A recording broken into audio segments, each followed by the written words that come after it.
Assalamualaikum warahmatullahi wabarakatuh. Kami dari kelompok 3, pada kesempatan kali ini, kami akan menjelaskan mengenai sejarah dunia dan juga sejarah peradaban Islam.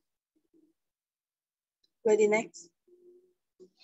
Sebelumnya, izinkan kami untuk memperkenalkan diri. Di kelompok 3 ini ada 5 anggota. Yang pertama ada Abil Arkom, kemudian ada Shobia Marzukoh, selanjutnya ada Jovan Bayhaki, ada Rabia Maharani Putri, dan yang terakhir ada saya, Yovina.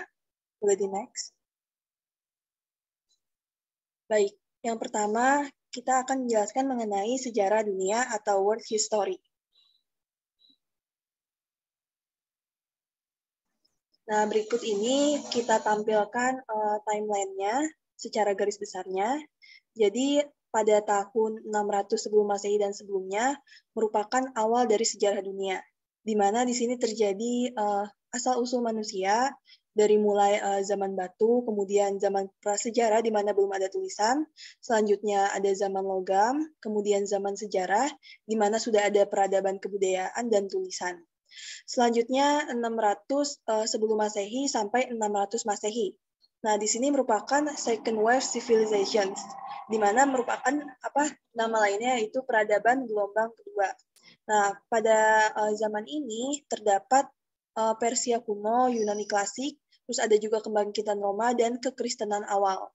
Nah, selanjutnya pada tahun 600 Masehi sampai 1450 Masehi, nah ini merupakan regional dan interregional interactions, di mana di sini terdapat asal-usul Islam, kemudian juga ada terjadi kisah bangsa Mongol, suku Maya, Aztec, dan Inka. Kemudian di sini juga sudah terjadi perdagangan dan migrasi atau perpindahan. Selanjutnya pada tahun 1450 sampai 1750 Masehi yang merupakan Renaissance dan Reformation. Nah, di sini ada Renaissance atau nama lainnya abad pembaharuan yang merupakan masa peralihan dari abad pertengahan ke zaman modern. Yaitu zaman modern ini sudah ada kemajuan seni dan arsitektur dan juga ilmu pengetahuan. Nah, untuk zaman reformasinya, di sini ada reformasi gereja yang menjadi asal-usul lahirnya Kristen Protestan. Selanjutnya tahun 1750 sampai 1900 Masehi, yaitu Enlightenment dan Revolution. Nah, zaman ini ditandai dengan kemunculan serangkaian gagasan yang berfokus pada nilai kebahagiaan manusia. Nah, revolution di sini ada mulai dari revolusi Amerika, Prancis, kemudian juga ada industrialisasi dan imperialisme. Industrialisasi atau perubahan secara besar-besaran di bidang pertanian dan manufaktur. Selanjutnya imperialisme yang merupakan landasan ideologi memperluas wilayah kekuasaan atau yang sering kita kenal dengan penjajahan. Kemudian ke abad 20. Nah, di abad 20 ini ada peristiwa-peristiwa penting seperti Perang Dunia I, terus ada tokoh penting yang sangat berpengaruh, ada Adolf Hitler, terus ada Perang Dunia II, selanjutnya Perang Dingin antara Uni Soviet dan Amerika, dan sampai saat ini yaitu dunia modern. Boleh dilanjut? Baik, selanjutnya akan dijelaskan oleh rekan saya. Oke, kita masuk ke subjudul berikutnya yaitu The Origin of Islam. Yang pertama ada Introduction of Islam. Di sini ada beberapa istilah yang harus dikenal dalam Islam. Yang pertama ada kata Islam itu sendiri, yang paling baik diterjemahkan sebagai berserah diri. Kemudian yang kedua ada iman, yaitu mengacu kepada penyerahan diri kepada kehendak Tuhan. Kemudian ada sebutan bagi yang mempraktikkan Islam yaitu teks sentral yang diyakini Muslim sebagai pengetahuan yang diwahyukan oleh Allah melalui utusannya yaitu Nabi Muhammad. Nah, Muslim juga mempercayai kitab-kitab sebelumnya seperti Zabur, Injil, dan Taurat. Kemudian ada sunnah, yaitu praktik dan kehidupan, serta perkataan Nabi Muhammad. Kemudian ada hadis, yaitu catatan tangan kedua dari orang lain yang hidup pada zaman Nabi Muhammad. Dan terakhir ada 5 pilar dalam Islam yang biasa kita kenal dengan rukun Islam, terdiri dari syahadat, sholat, puasa, zakat, dan haji ke Baitullah. Boleh di next. Yang pertama kita masuk ke beginnings of Islam. Ada the life of Muhammad. Mengapa Muhammad? Karena awal mula Islam berpusat pada kehidupan Nabi Muhammad. Nah, Nabi Muhammad lahir pada abad ke-6, tepatnya pada 570 Masehi. Beliau lahir dari suku terkuat di Arab, dari klan terkuat dalam suku itu, dan dari keluarga terkuat, yaitu suku Quraisy.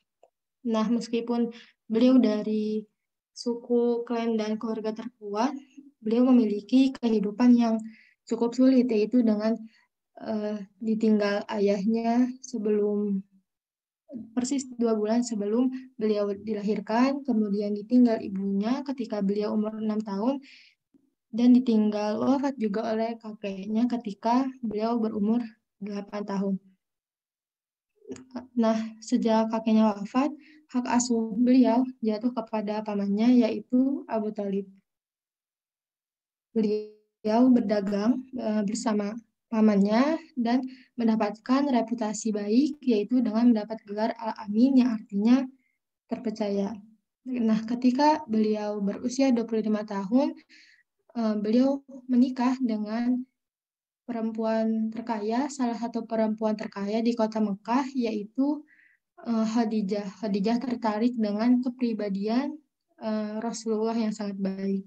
Kemudian pada tahun 610, itu merupakan turunnya wahyu pertama Al-Quran, pada saat Rasulullah berusia 40 tahun ketika beliau sedang berkhalwat berdoa di Gua Hira. Nah, kemudian wahyu ini masih beliau simpan sendiri, masih beliau gunakan untuk dakwah secara sembunyi-sembunyi, hingga kemudian 3 tahun setelahnya baru beliau berdakwah secara terang-terangan. Nah, setelah beliau berdakwah secara terang-terangan ini, kaum Quraisy, kaum kafir Quraisy ini tidak menyukai, dan akhirnya kaum kafir Quraisy menyiksa dan mengusir kaum muslimin yang ada di Mekah, hingga akhirnya kaum muslimin memutuskan untuk hijrah ke negeri Habasyah. Lalu 4 tahun setelahnya, pada tahun 619, disebut tahun kesedihan karena support sistemnya Rasulullah wafat di tahun yang sama, yaitu Khadijah, istrinya, dan pamannya Abu Thalib. Boleh di next. Kemudian beginnings of Islam yang kedua ada the Hijrah to Medina and the Convention of Mekah pada tahun 620. Ini terjadi peristiwa Isra Mi'raj, merupakan peristiwa yang metafisik, yaitu perjalanan Rasulullah dari Masjidil Haram ke Masjidil Aqsa hingga ke Sidratul Muntaha. Lalu 2 tahun setelahnya umat muslim hijrah ke Madinah, dikarenakan Rasulullah tuh tahu ada komunitas muslim yang berkembang di sana. Nah, Rasulullah juga selama di sana nggak cuma jadi pembawa dakwah gitu, tapi beliau juga jadi pemimpin politik. Tapi beliau juga jadi pemimpin politik. Kemudian karena Islam berkembang semakin pesat, pengikutnya semakin banyak, nah kaum kafir Quraisy yang di Mekah ini tidak terima. Maka pada tahun 624 sampai 627 banyak terjadi peperangan antara kaum muslim dan kaum kafir Quraisy. Di antaranya ada perang Badar, perang Uhud, dan perang Khandaq. Dan pada tahun 628 ada perjanjian Hudaybiyah. Ini merupakan perjanjian yang penting untuk umat muslim karena umat muslim mendapatkan hak kesetaraan seperti kaum kafir Quraisy. Contohnya umat muslim diberi kelonggaran untuk untuk ziarah ke Mekah. Kemudian pada tahun 630 ada sebuah peristiwa Fathu Mekah atau kemenangan Mekah. Ini jumlah muslim sudah mencapai sekitar 10.000 orang datang ke Mekah untuk menguasai Mekah dengan damai. Nah, ikoniknya tuh ketika Rasulullah menghancurkan berhala-berhala di Ka'bah untuk menjadikan Ka'bah sebagai pusat peribadahan Muslim, dan bahkan itu terlaksana sampai hari ini pusat peribadahannya. Kemudian 2 tahun setelahnya ada Haji Wada, yaitu haji terakhir Rasulullah. Di situ juga beliau menyampaikan khutbah terakhirnya dan mendapatkan wahyu terakhirnya, hingga kemudian akhirnya beliau wafat. Boleh di next.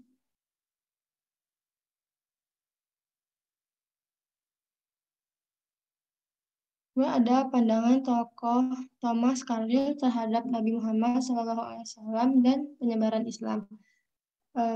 Thomas Carlyle berkata, Nabi Muhammad adalah seorang pemimpin sekaligus pedoman yang sangat baik dikarenakan dapat menyebarkan Islam serta menjadi pemimpin dari seluruh umat Muslim. Nabi Muhammad mampu menyebarkan agama Islam dengan waktu yang singkat, dan perkembangan tersebut sangat cepat menyebar di daerah-daerah Arab hingga di seluruh dunia. Bahkan Islam tetap berkembang pesat setelah Nabi Muhammad SAW meninggal. Boleh di next. Lesson learn yang kita dapat setelah mempelajari kisah Rasulullah sebenarnya ada banyak sekali, mulai dari kemandirian beliau yang sudah ditinggal wafat oleh keluarganya sejak kecil, kemudian dari kejujuran beliau hingga mendapat gelar Al-Amin, dan di saat ini salah satunya ada Rasulullah selalu melibatkan orang lain dalam pengambilan keputusan. Beliau sangat memperhatikan saran dari keluarga, sahabat, atau bahkan pengikutnya dalam pembuatan kebijakan untuk kemaslahatan umat. Selanjutnya boleh dilanjut oleh rekan saya. Baik, akan dilanjutkan oleh saya. Kemudian sini saya akan menjelaskan mengenai penyebaran dari agama Islam dan penyebaran dari kebudayaan Islam itu sendiri. Nah, sebelum saya mulai mengenai bagaimana penyebaran Islam, di sini saya ada sedikit sebentar saja video yang mungkin bisa kita tonton.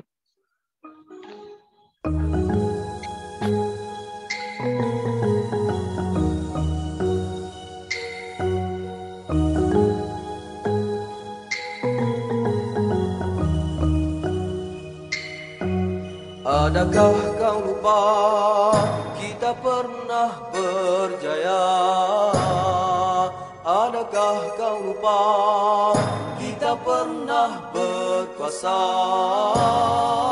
memayungi 2/3 dunia, merentas benua, melayani samudra.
Baik, terima kasih telah menyaksikan sebentar mengenai video pengantar dari sub materi yang dibawakan oleh saya. Kemudian saya akan melanjutkan ke pembahasan mengenai penyebaran dari Islam.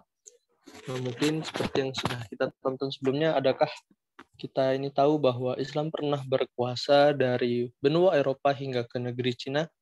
Nah, mungkin adakah juga yang kita tahu bahwa Islam pernah menaklukkan dua kekaisaran adidaya saat itu, yaitu Kaisaran Romawi dan Persia hanya dalam kurun waktu dari 30 tahun. Atau tahu mengenai sejarah Perang Qadisiyah di mana 36.000 pasukan Muslim berhasil mengalahkan 120.000 tentara Persia. Ataukah percayakah kita 30.000 pasukan Muslim bisa menaklukkan 150.000 pasukan seperti dalam Perang Tustar? Nah, adakah kita memiliki rasa penasaran bagaimana penduduk nomaden Arab ini dapat menaklukkan Persia? Atau mungkin kita juga memiliki rasa penasaran bagaimana Islam dapat menyebar begitu luas dan cepat hingga 2/3 dunia saat itu? Oke. Nah, di sini saya mengambil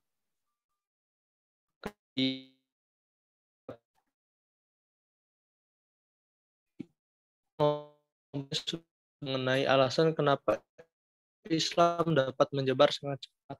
Di sini saya hanya mengulangi beberapa dan menambahkan sedikit saja mengenai alasan yang dapat saya ambil mengapa Islam dapat menyebar dengan sangat cepat. Nah, alasan pertama yaitu para sarjana Eropa percaya bahwa orang-orang yang ditaklukkan oleh Islam memeluk Islam sebab tajamnya pedang Islam. Mereka meyakini bahwa pilihan dari penduduk tersebut hanyalah Islam atau kemudian ditepis oleh Ira Lapidus, di mana sangat jarang Islam memaksakan penduduk yang ditaklukkan untuk pindah agama. Malah kenyataannya Islam menyebar secara damai seperti melalui perdagangan maupun pernikahan. Nah, alasan kedua yaitu Islam memiliki sistem pembagian penduduk, yaitu penduduk Muslim dan kafir dhimmi.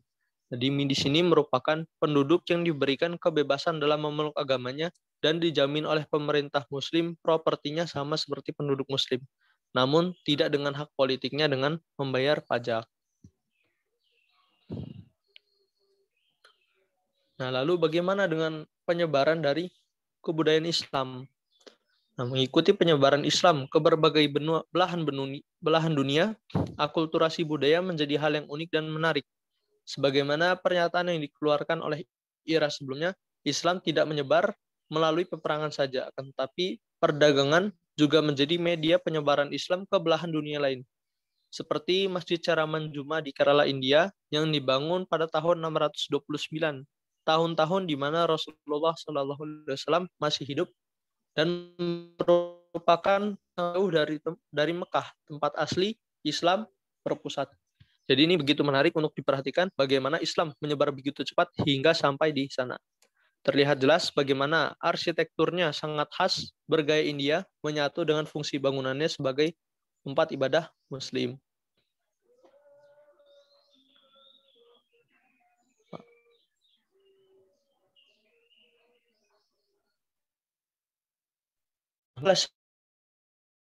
Yang bisa materi ini, nah, di sini kami menyimpulkan bahwa Islam selalu membawa kedamaian di dalamnya. Tidak pernah ada paksaan bagi orang lain untuk pindah agama menuju ke dalam Islam. Kenyataannya banyak orang secara sukarela memeluk Islam karena ketulusan dan kebenarannya. Islam di masa silam sangat kuat karena mereka sangat dekat dengan pedomannya, yaitu Al-Quran dan Sunnah Rasulullah dalam sehari-harinya. Sebagaimana dalam video yang telah kita tonton di awal, Islam menjadi kuat karena keimanan dan ketakwaan setiap satu-satunya orang Muslim. Kegiatan mereka sehari-hari selalu didampingi oleh Al-Quran dan Sunnah. Lalu bagaimana dengan sekarang? Ke hari-hari dan dengan akulturasi di setiap wilayah kekuasaan Islam saat itu. Semakin jauh dari pusat pemerintahan Islam, kekentalan budayanya pun semakin terasa tanpa mengurangi fungsi asli Islam. Mungkin bisa dilanjutkan oleh teman saya yang selanjutnya. Baik, selanjutnya ada Sunni dan Syiah. Boleh dilanjut? Jadi pada nyatanya 10% dari umat muslim di dunia merupakan penganut ajaran Islam Syiah.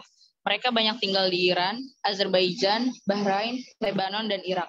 Sementara golongan Islam Sunni yang menjadi mayoritas tersebar di negara-negara Arab, Turki, Pakistan, India, Malaysia, hingga ke Indonesia. Sunni sendiri berasal dari kata sunnah yang mengacu pada hal-hal yang dilakukan oleh Nabi Muhammad. Sedangkan kata Syiah berasal dari Syiatu Ali yang berarti pengikut Ali. Boleh dilanjut?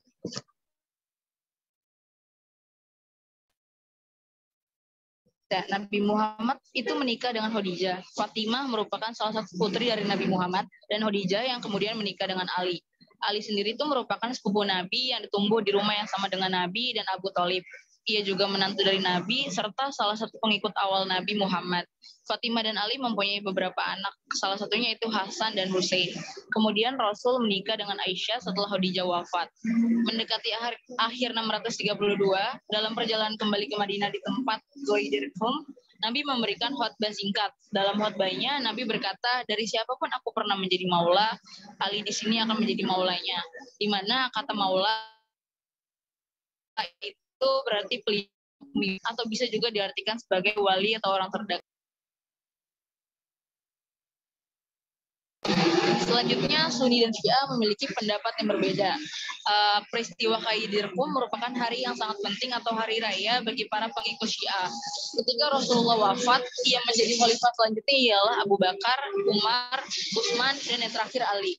Sedangkan menurut Syiah, Alilah yang seharusnya menjadi orang pertama menjadi khalifah setelah wafatnya Rasulullah.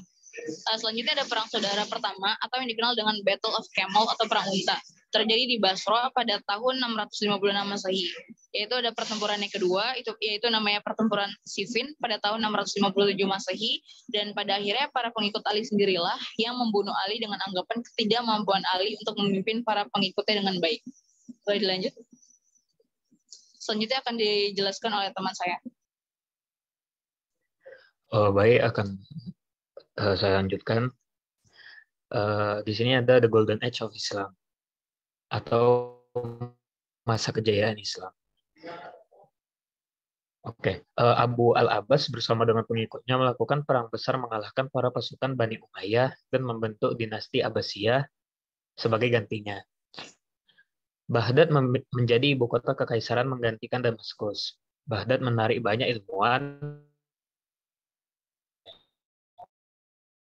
Abbasiyah yakni Harun al-Rashid dan putranya Al-Ma'mun mendirikan Baitul Hikmah di Baghdad. Baitul Hikmah sendiri ini adalah pusat penelitian intelektual selama zaman keemasan Islam. Baitul Hikmah berfungsi sebagai tempat penyimpanan buku penelitian dan menjadi pusat pengembangan ilmu pengetahuan. Boleh dilanjut?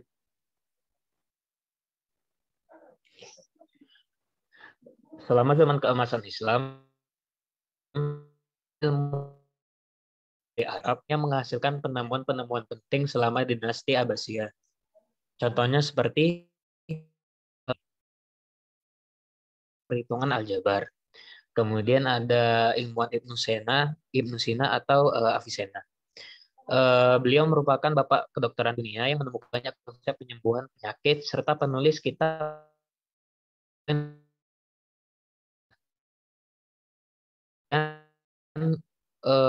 Salah satu ilmuwan besar lainnya adalah Jabir Ibnu Hayyan, yaitu seorang kimiawan yang menemukan ilmu-ilmu kimia seperti konsep distilasi, kalsinasi, kristalisasi, retort, dan banyak lagi penemuan lainnya.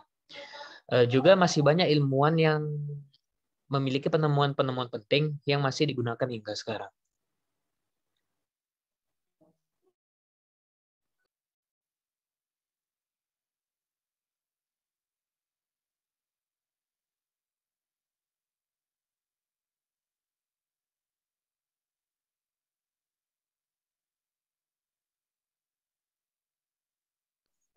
Boleh dilanjut oleh teman saya. Baik, terima kasih. Selanjutnya adalah Medieval Muslim Societies.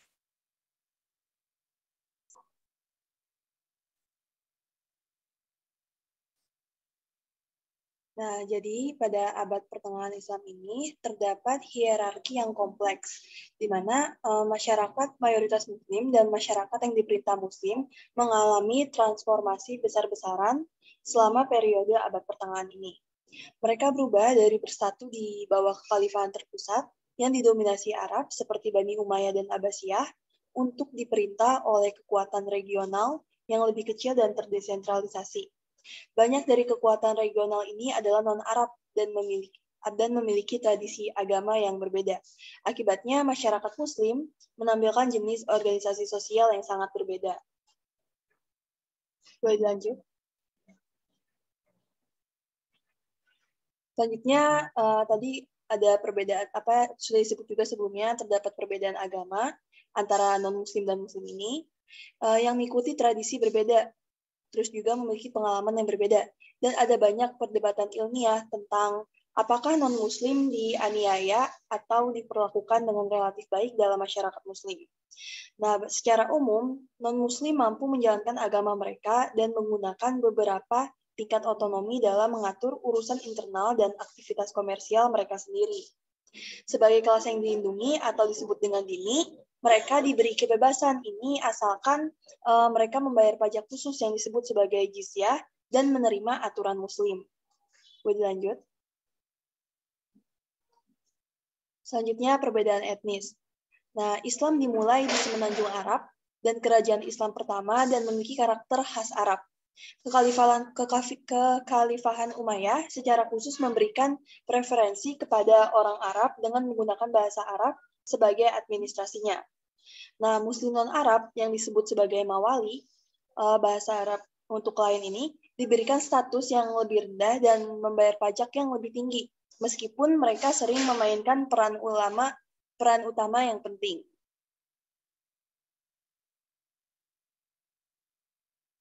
Selanjutnya, kita akan membahas mengenai wanita, jenis kelamin, dan keluarga.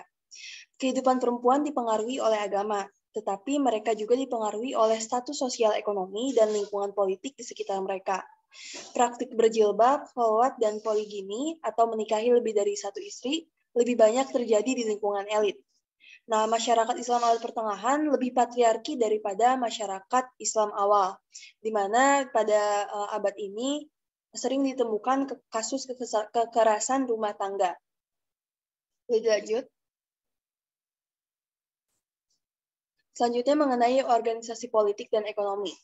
Masyarakat Islam abad pertengahan memiliki banyak bentuk organisasi politik, sosial, dan ekonomi yang berbeda, dan diperintah oleh lusinan dinasti, kekhalifahan, dan negara suku yang berbeda. Nah, di daerah perkotaan atau elit perkotaan ini, seperti pedagang kaya dan keluarga pemilik tanah, ini tuh memiliki kekuasaan paling besar atas institusi agama dan ekonomi. Nah, di daerah pedesaan, pemilik tanah dan penguasa sukulah yang memberikan pengaruh terbesar.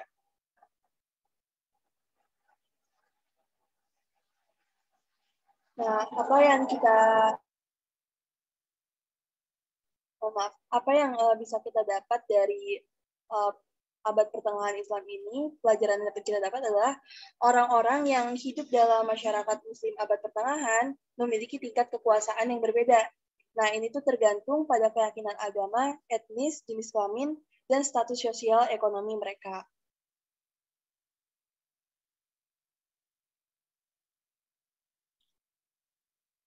Baik, sekian presentasi dari kelompok 3. Mohon maaf apabila ada kata-kata yang kurang berkenan. Kami pamit undur diri. Wassalamualaikum warahmatullahi wabarakatuh.